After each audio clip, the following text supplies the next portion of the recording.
Assalamualaikum warahmatullahi wabarakatuh. Apa kabar teman-teman penikmat cerita horor dimanapun Anda berada? Dengan tidak bosan, saya berdoa semoga teman-teman semua selalu dalam keadaan sehat walafiat, selalu diberikan kemudahan dalam segala urusannya. Amin. Di kesempatan kali ini, saya akan membagikan satu cerita horor dan mistis tentang seorang gadis yang terlepas dari cengkraman tumbal pesugihan. Seperti apa ceritanya? Mari kita mulai. Terkadang ada manusia yang seperti kehabisan akal sampai harus menempuh jalan pintas penuh darah dan dosa, bekerja sama dengan sesuatu yang seharusnya nggak jadi tumbuhan harap. Aku Refti, umurku 27 tahun. Aku akan bercerita tentang peristiwa seram yang aku alami 7 tahun yang lalu. Ketika itu umurku masih 20 tahun. Waktu itu tahun 2013. Ketika itu aku tinggal di Malang, di rumah Tante Mai. Tante Mai adalah adik bapakku yang nomor 4 dari 7 bersaudara. Beliau tinggal di Malang karena memang bersama suaminya punya usaha di kota apel itu. Suami Tante Mai, Om Roy, lebih sering keluar kota dalam rangka mengurus bisnis yang digelutinya. Jadi praktis hanya ada aku, Tante Mai, Rifka, anak laki-laki dari Tante Mai, dan 3 orang asisten yang membantu mengurus rumah dan segala keperluannya. Iya, hanya kami berenam yang tinggal di rumah besar nan mewah ini. Rumah mewah dan besar. Benar, Tante Mai dan keluarga menempati rumah yang menurutku sangat besar dan mewah. Rumah 2 lantai, memiliki 8 kamar besar. Perabotan mahal mengisi setiap sudut ruangan. Rumah ini juga berdiri di atas tanah yang sangat luas, nyaris 1 hektar. Karena itulah halaman dan pekarangan yang dimiliki jadi sangat luas juga. Kolam renang besar menghiasi halaman belakang. Panas matahari gak gampang menembus sampai permukaan air karena beberapa pohon besar yang rindang berdiri di sekelilingnya. Jadinya aku yang hanya seorang putri dari pemilik warung kelontong di Jogja, jadi seperti tinggal di istana raja. Lalu kenapa aku bisa tinggal di rumah itu? Kenapa bisa tinggal di rumah keluarga Tante Mai? Begini, setelah lulus SMA di Jogja, aku sempat menganggur hampir selama 1 tahun. Kenapa nggak kuliah? Bapak belum cukup punya uang untuk biayanya. Aku bisa mengerti tentang hal itu. Ya sudah, tinggal di Malang saja, biar tante dan om yang membiayai kuliah kamu. Hitung-hitung sambil menemani tante di rumah, supaya jadi agak ramai kan kalau ada kamu. Begitu ucapan Tante Mai ketika datang berkunjung dan mengetahui kalau aku menganggur setelah lulus sekolah. Aku sungguh senang mendengarnya. Kebaikan Tante Mai bisa jadi merupakan jalan keluar dari keinginanku untuk kuliah. Ya sudah, singkat kata bapak dan ibu setuju untuk aku berangkat ke Malang dan tinggal di rumah Tante Mai. Hingga akhirnya sekitar awal tahun 2013, aku memulai hidup di kota Malang, kota besar yang sama sekali belum pernah aku kunjungi sebelumnya. Aku akan bercerita sedikit tentang keluarga Tante Mai. Yang aku ingat, Tante Mai dan Om Roy menikah pada pertengahan tahun 90-an. Sebelumnya mereka adalah teman sekolah. Pernikahan mereka dikaruniai 2 orang anak, Mala dan Rifka. Mala adalah anak pertama perempuan. Lalu kenapa di awal cerita tadi aku hanya menyebutkan Rifka? Mala kemana? Mala sudah meninggal tahun 2008. Meninggal tragis karena kecelakaan motor. Jadi anak mereka hanya tinggal Rifka seorang. Nah, Tante Mai dan Om Roy ini yang aku tahu ceritanya dari bapak dan ibu ya. Sebelum Mala meninggal, hidup sangat pas-pasan. Tinggal di Malang berpindah-pindah rumah kontrakan karena belum memiliki rumah sendiri. Seringkali aku mendengar kalau mereka meminjam atau meminta uang dari kakak-kakaknya untuk sekedar menyambung hidup. Begitulah hidup mereka, sangat pas-pasan. Bapakku sudah beberapa kali menyarankan agar mereka tinggal dan mulai hidup lagi di Jogja saja, daripada sengsara di Malang. Tapi mereka nggak mau, tetap bersikukuh ingin hidup di Malang. Sampai akhirnya kabar duka itu datang. Mereka mengabarkan kalau Mala meninggal kecelakaan. Keluarga besar kami sangat sedih dan kehilangan. Mala anak yang pintar dan menyenangkan, akrab dengan keluarga. Kami saat itu cukup terguncang, tetapi sepeninggal Mala, aku mendengar kalau Tante Mai dan Om Roy hidupnya secara perlahan mulai membaik. Kata Bapak, usaha yang mereka rintis mulai banyak membuahkan hasil. Pelan-pelan mereka bisa melunasi hutang-hutang dari keluarga maupun orang lain yang sebelumnya selalu meminta atau meminjam uang. Mereka mulai bisa memberi dan membantu keluarga lainnya. Sampai akhirnya pada tahun 2010, mereka akhirnya mampu memiliki rumah sendiri. Waktu itu rumahnya bukanlah rumah mewah yang aku ceritakan di awal tadi. Masih rumah nggak terlalu besar, tapi kata Bapak sudah termasuk rumah mahal. Syukurlah kami sekeluarga besar ikut senang dengan keberhasilan Tante Mai dan Om Roy dalam hal ekonomi keluarga. Bapakku anak pertama dari 7 bersaudara. Mereka semua lahir dan besar di Jogja, termasuk Tante Mai. Pada tahun 2011, adik Bapak yang paling bungsu, Om Seno, terkena PHK di perusahaan tempat dia bekerja. Sejak itu dia menganggur. Ya sudah, Seno ikut aku ke Malang saja, bantu usaha kami, bantu pekerjaan Mas Roy, daripada nganggur di Jogja. Begitu kata Tante Mai setelah mengetahui kalau Om Seno sudah nggak bekerja lagi. Begitulah akhirnya Om Seno berangkat dan tinggal di Malang, membantu usaha yang dijalani Om Roy. Aku yang cukup dekat dengan Om Seno sedikit merasa kehilangan ketika dia akhirnya pindah kota. Umur yang gak terpaut jauh membuat kami layaknya teman dan sahabat. Beliau adalah tempatku bercerita. Tetapi sekitar 6 bulan kemudian, kabar duka kembali datang. Om Seno berpulang ke pangkuan ilahi. Dia meninggal mendadak karena kecelakaan kerja, terjatuh dari atap salah satu pabrik milik Om Roy. Saat itu adalah momen terburuk dalam hidupku. Kehilangan Om tersayang secara mendadak. Aku kehilangan sahabat dekat, kehilangan tempat bercerita, kehilangan tempat berkeluh kesah. Lagi-lagi kami sekeluarga berduka cukup dalam.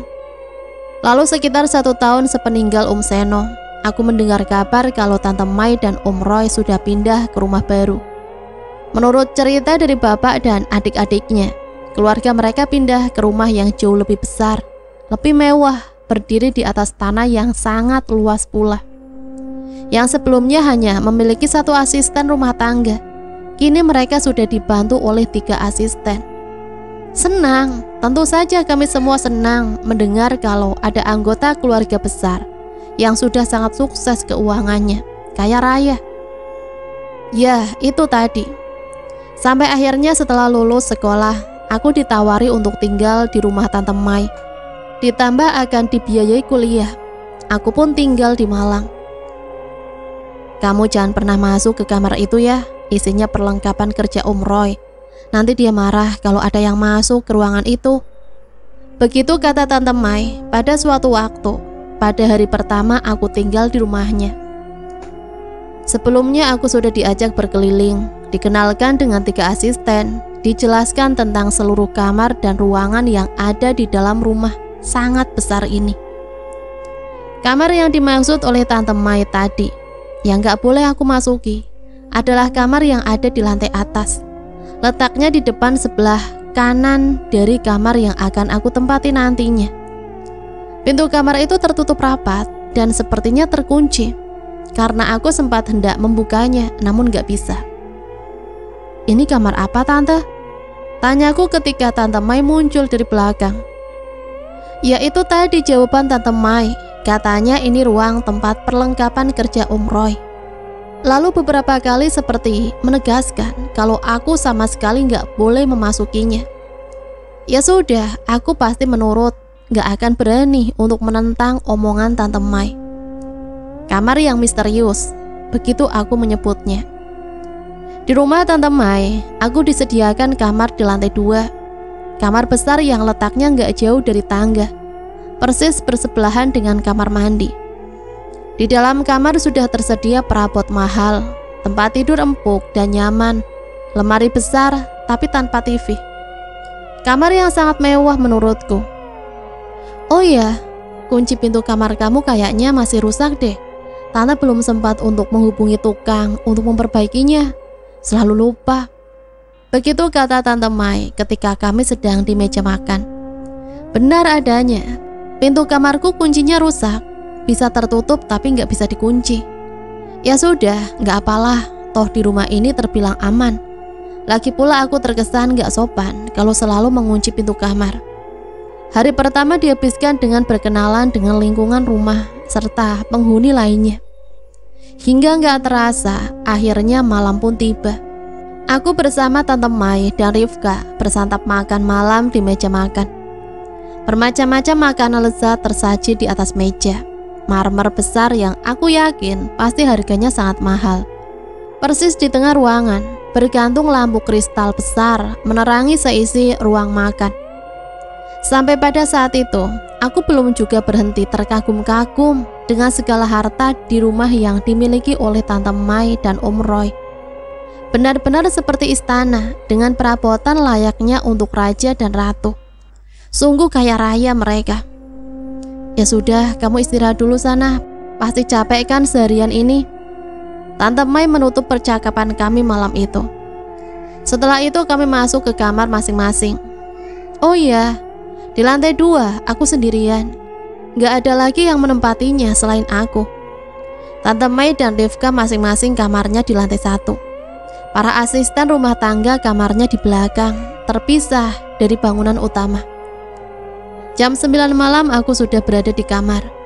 Isi kepalaku masih terus saja berkutat pada kekaguman akan kekayaan dan kehidupan mewah yang dimiliki oleh Tante Mai dan Om Roy. Mereka pasti sudah sangat bekerja keras untuk mendapatkan ini semua. Itu yang ada dalam pikiranku. Mungkin sekitar jam 11 malam akhirnya aku bisa tidur. Tidurku cukup nyenyak, tapi nggak lama. Ya, tidur nyenyakku nggak lama. Sekitar jam 2 aku kembali terjaga. Sejak masuk kamar tadi, sengaja aku nggak matiin semua lampu. Aku hanya nyalakan lampu kecil di meja belajar untuk sekedar menerangi supaya nggak terlalu gelap. Sepertinya aku terbangun karena semilir angin dingin yang mengelus tubuh. Anginnya berhembus masuk melalui pintu kamar yang dalam keadaan terbuka. Pintu kamar terbuka. Iya, aku juga heran kok pintu kamar terbuka. Walaupun gak terbuka penuh, hanya setengah. Padahal aku sangat yakin kalau sebelum tidur tadi pintu sudah dalam keadaan tertutup. Ah, mungkin karena tertiup angin jadinya terbuka. Begitu pikirku. Karena pintu terbuka itulah aku jadi bisa melihat keluar. Celahnya cukup bagiku untuk memperhatikan gelapnya suasana luar kamar. Sangat gelap. Ruang tengah lantai 2 sangat gelap. Nggak ada lampu menyala, barang satupun juga. Beberapa saat lamanya aku diam memperhatikan gelap di luar. Belum 100% sadar setelah terjaga. Aku juga masih berusaha mengumpulkan niat dan tenaga untuk bangun dari tidur lalu menutup pintu. Seiring bergulirnya waktu dan mulai terbiasanya mata melihat dalam remang, aku merasa kalau ada yang mengganggu pandangan. Walau nggak begitu jelas, tapi sepertinya aku melihat ada sosok di ruang tengah. Sosok itu berdiri, diam, memperhatikan aku yang masih terbaring di tempat tidur. Masih berbentuk siluet hitam, tapi aku jelas melihatnya. Siapa itu? Beberapa detik aku terus memperhatikan, sampai kemudian timbul niat mendekati pintu untuk memastikan. Bangun dari tempat tidur, lalu aku berjalan ke pintu. Tapi setelah sampai, tiba-tiba bayangan hitam itu nggak ada lagi. Sudah nggak di tempatnya lagi. Kemana perginya? Mungkin salah lihat. Begitu pikirku. Lalu menutup pintu rapat-rapat. Aku kembali tidur. Hari berikutnya aku jalani dengan kegiatan yang sedikit banyak menjadi kesibukan baru. Entah itu membantu pekerjaan rumah, antar jemput Rifka sekolah, membantu usaha Tante Mai. Apa saja aku lakukan untuk mengisi kekosongan. Belum ada kegiatan perkuliahan, karena waktu itu pendaftaran masuk universitas memang belum dibuka. Seiring berjalannya waktu juga, aku juga jadi lebih akrab dengan penghuni rumah, termasuk dengan para asisten rumah tangga. Mbak, memang kamar atas depan kamarku itu isinya apa sih? Kok sepertinya misterius sekali, gak ada orang yang boleh masuk. Tanyaku kepada Mbak Ning pada suatu ketika. Mbak Ning adalah salah satu ART. Oh, kamar itu ya Mbak, saya juga gak tahu pastinya. Lawang saya juga gak pernah boleh masuk, walaupun hanya untuk membersihkan. Pintunya kan selalu terkunci.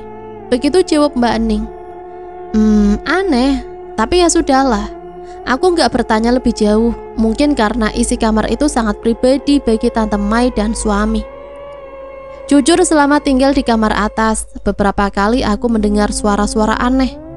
Contohnya beberapa kali terdengar langkah kaki naik atau turun tangga. Pernah juga ada suara pintu terbuka, entah pintu yang mana. Yang cukup membuat merinding, beberapa kali aku melihat ada bayangan hitam, tinggi besar, melintas lewat depan pintu kamar. Pintu kamar yang tengah malam dalam keadaan terbuka. Padahal aku yakin sudah menutupnya sebelum tidur. Mungkin rumah ini terlalu besar bagi penghuni yang hanya segelintir saja. Jadinya cukup menyeramkan, begitu pikirku. Tapi seiring berjalannya waktu, aku berusaha untuk melupakan dan mengabaikan setiap keanehan yang kurasa. Coba untuk sibuk dengan kegiatanku saja. Tetapi ketika sudah hampir 3 bulan tinggal di rumah Tante Mai, walaupun gak begitu jelas, pada akhirnya aku bisa melihat isi kamar misterius itu. Kok bisa? Begini ceritanya. Seperti biasa, sekitar jam 9 malam aku sudah berada di dalam kamar. Hiburan satu-satunya adalah ponsel kesayangan. Sambil menunggu kantuk datang, dapat dipastikan lampu luar kamar sudah dalam keadaan mati semua. Hanya kamarku saja yang masih terang. Di tengah asiknya berponsel ria, selepas jam 10 aku mendengar sesuatu. Ada suara yang sumbernya dari luar. Aku mendengar derit suara pintu terbuka perlahan. Saat itu aku belum tahu pintu manakah itu, karena ada 4 kamar di lantai atas. Mungkin terbuka, tertiup angin, begitu pikirku dalam hati. Tapi tiba-tiba terdengar suara lagi. Kali ini sepertinya suara pintu tertutup. Siapa yang keluar masuk salah satu kamar? Entahlah. Setelah itu aku memutuskan untuk mematikan lampu besar dan membiarkan lampu kecil tetap menyala seperti biasanya. Kamar jadi temaram.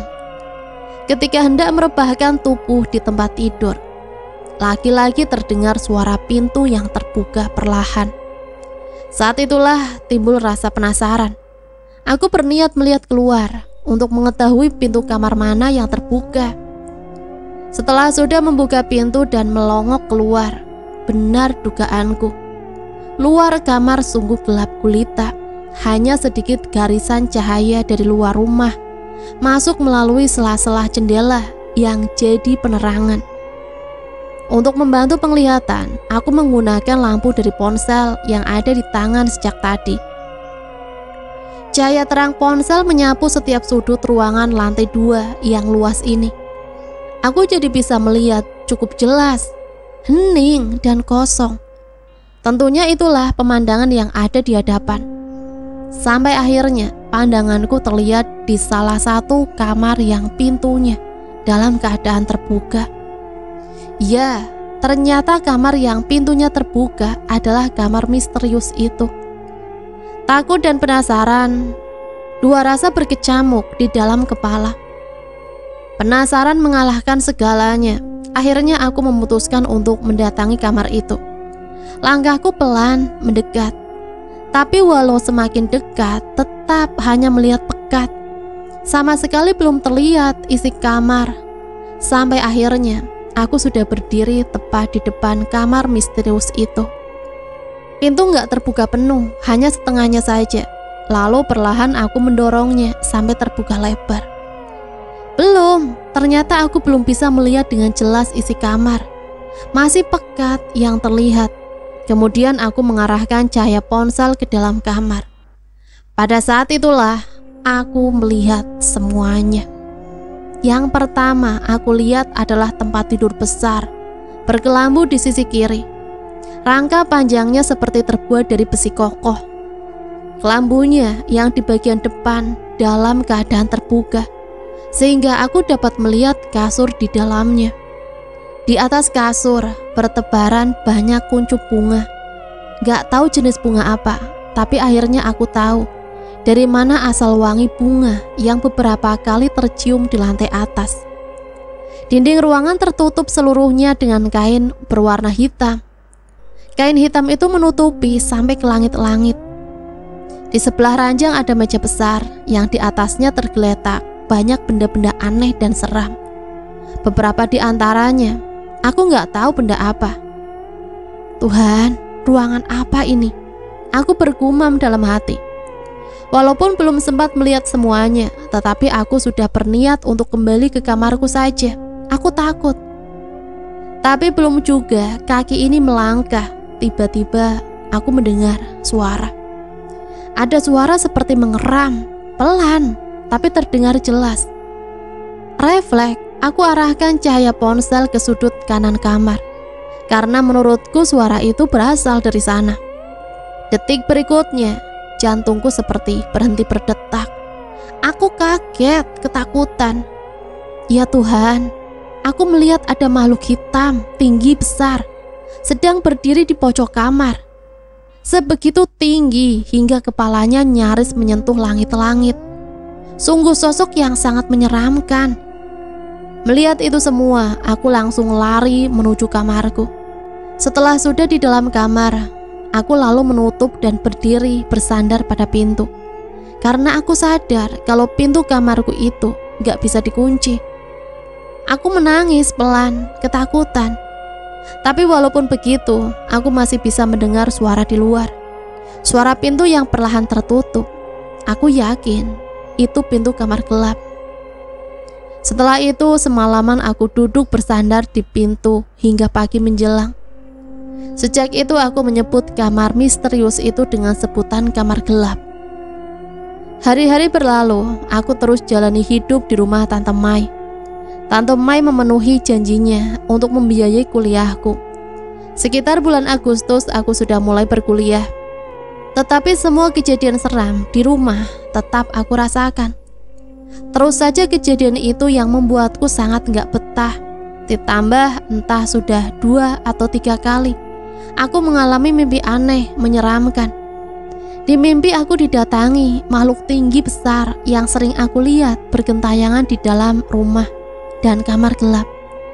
Sosok makhluk itu sungguh sangat menyeramkan. Aku gak mampu untuk menggambarkan. Di dalam mimpi, ketika makhluk itu datang, tubuhku sama sekali gak bisa bergerak. Aku hanya bisa menangis. Kemudian dia meraih tanganku, menyeretku, menarik tubuhku dengan kasar. Lagi-lagi aku hanya bisa berteriak dalam diam, amat sangat ketakutan. Lalu akhirnya kami seperti berada di tepi jurang. Jurang yang sangat dalam sampai aku gak bisa melihat dasarnya. Tiba-tiba makhluk menyeramkan itu mengangkat tubuhku lalu melemparkanku ke dalam jurang. Di saat itulah biasanya aku terbangun dari tidur, tersenggal-senggal, berkeringat, lalu menangis jadi-jadinya. Beberapa kali juga aku bercerita kepada bapak dan ibu tentang semua yang aku alami di rumah ini melalui sambungan telepon. Aku ceritakan semuanya. Mereka hanya bisa menenangkan, meminta aku untuk kembali ke niat awal, yaitu berkuliah. Jangan pedulikan hal-hal lainnya.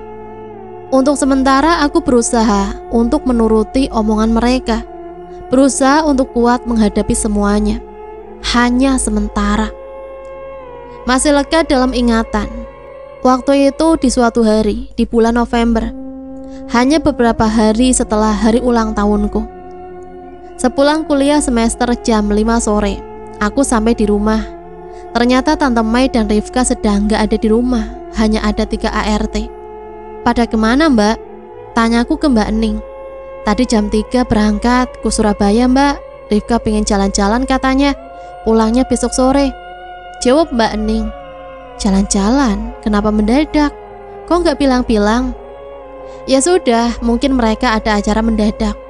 Yang pasti aku harus bersiap sendirian di rumah ini, di rumah besar ini, semalaman. Singkat kata malam pun tiba. Karena sendirian, setelah makan aku langsung masuk kamar. Walaupun masih jam setengah 8. Rumah semakin sepi dan hening. Biasanya terdengar suara TV atau percakapan Tante Mai dan Rifka. Kali ini gak ada suara sama sekali. Rumah besar ini sangat terasa kosong dan hampa. Malam semakin larut, sekitar jam 10 rasa kantuk mulai datang menyerang. Aku yang seharian sudah sangat lelah karena banyak kegiatan, akhirnya menyerah lalu tidur terlelap. Tapi gak lama, jam 1 tengah malam aku terjaga. Lagi-lagi hembusan angin dingin menerpa tubuh membangunkanku. Aku langsung memperhatikan pintu kamar. Benar dugaanku, pintu dalam keadaan terbuka. Lagi-lagi seperti itu. Setelah sekian banyak peristiwa yang sudah aku alami di rumah ini, aku jadi gak berpikir panjang untuk langsung bangkit dari tidur, berniat untuk menutup pintu. Aku gak mau buang waktu, gak mau menunggu sampai ada sesuatu yang seram lagi terjadi. Tapi ketika aku sudah berada di dekat pintu dan hendak menutupnya, tiba-tiba aku mendengar suara seperti itu. Terkaanku itu adalah suara pijakan kaki menyentuh ubin lantai. Suara kaki yang sedang melangkah berjalan. Aku terus diam berdiri menajamkan pendengaran, coba menebak dari mana suara itu berasal. Dari lantai bawah. Aku yakin kalau suara itu berasal dari bawah. Entah apa yang ada di pikiran. Aku berjalan pelan menuju teras dalam lantai 2. Dari situ aku dapat melihat situasi di lantai 1. Suara itu masih saja terdengar. Sementara aku masih berdiri di pinggir pagar teras memperhatikan ke bawah. Awalnya aku belum melihat apa-apa, karena rumah dalam keadaan gelap gulita. Hanya sedikit cahaya yang masuk dari luar. Tapi setelah mata sudah terbiasa melihat dalam gelap, akhirnya aku melihat sesuatu. Aku melihat si empunya suara langkah kaki itu. Sosok makhluk tinggi besar menyeramkan. Dia berjalan menyusuri lantai 1, melangkah pelan menuju tangga besar menuju lantai atas, tepat di mana aku sedang berada. Seketika itu juga tubuhku merinding. Aku ketakutan. Tapi walaupun begitu, aku masih saja diam, terpaku, memperhatikan semuanya. Melihat makhluk menyeramkan itu, yang akhirnya sampai juga di depan tangga, lalu menaikinya. Dia menuju ke arahku, terus berjalan pelan melangkahkan kakinya di anak tangga satu persatu. Seperti tersadar, lalu aku melangkah mundur, perlahan mendekat ke pintu kamar lalu memasukinya. Di dalam aku langsung menutup pintu rapat-rapat, lalu berlari menuju tempat tidur, menaikinya. Kemudian duduk meringkuk di tempat paling sudut. Aku sangat-sangat ketakutan, berharap makhluk menyeramkan itu gak akan masuk. Tapi harapan tinggal harapan, karena aku melihat gagang pintu bergerak-gerak sendiri. Ada yang sedang berusaha untuk membukanya dari luar. Benar, karena beberapa detik kemudian, perlahan pintu mulai terbuka. Di sini aku mulai menangis, tapi gak mampu berteriak. Ketika pintu sudah terbuka lebar, akhirnya aku melihat sosok makhluk tinggi besar itu. Dia berdiri diam, memperhatikan aku, terpaku, tubuhku kaku. Kemudian dia melangkah masuk. Pada saat itulah aku dapat melihat bentuknya dengan jelas. Sangat-sangat menyeramkan. Gak mampu aku menggambarkan. Lalu sosok itu terus mendekat dan semakin mendekat, seperti mimpi buruk yang jadi nyata. Aku rasakan semuanya. Akhirnya dia sudah benar-benar berdiri di samping tempat tidur. Aku hanya bisa menunduk sambil terus menangis. Tapi tiba-tiba ponselku berdering. Ponsel yang aku letakkan di atas tempat tidur di samping bantal. Jadi nggak usah aku meraihnya. Sambil menunduk aku menerima panggilan telepon itu. "Nak, kamu belum tidur? Kok perasaan ibu nggak enak ya? Dari tadi ibu nggak bisa tidur. Apakah kamu baik-baik saja?" Aku mendengar suara ibu di ujung sambungan telepon. Semakin menjadi-jadilah aku menangis. "Bu, aku takut. Aku nggak tahan. Aku pengen pulang saja, Bu. Aku takut, Bu." Sambil menangis aku bilang seperti itu sambil terus menundukkan wajah. "Iya nak, kamu pulang saja ya, kamu pulang." Begitu jawab ibu. Aku terus menangis sambil menceritakan apa yang pernah aku alami dan apa yang sedang berusaha aku lewati malam itu. Syukurlah setelah itu aku akhirnya berani untuk mengangkat wajah dan melihat seisi kamar. Ternyata makhluk seram itu sudah pergi, gak ada di kamarku lagi. Aku langsung berdiri lalu menutup pintu. Malam itu aku ditemani ibu sampai benar-benar bisa tertidur. Keesokannya, tiba-tiba bapak datang pada sore hari. Aku sangat senang melihat beliau. Langsung aku peluk erat-erat tubuhnya. "Pak, aku sudah gak kuat lagi. Aku mau pulang saja, Pak. Tolong bolehkan aku pulang ya, Pak," ucapku sambil menangis sesegukan. "Iya nak, bapak juga datang untuk menjemput kamu kok. Bapak dan ibu sudah tahu semuanya. Ayo kita pulang." Begitu kata bapak. Sore itu juga aku pulang ke Jogja bersama bapak, meninggalkan rumah Malang dengan segala kengeriannya. Terima kasih Tuhan, aku masih diberi kesempatan untuk hidup. Terima kasih, aku masih terselamatkan. Nah, itulah satu cerita yang bisa saya bagikan. Semoga kita semua selalu dalam lindungan Allah Subhanahu wa Ta'ala. Semoga kita semua bisa terhindar dari hal-hal yang seperti itu ya. Sampai berjumpa kembali di video saya selanjutnya. Matur suwun, wassalamualaikum warahmatullahi wabarakatuh.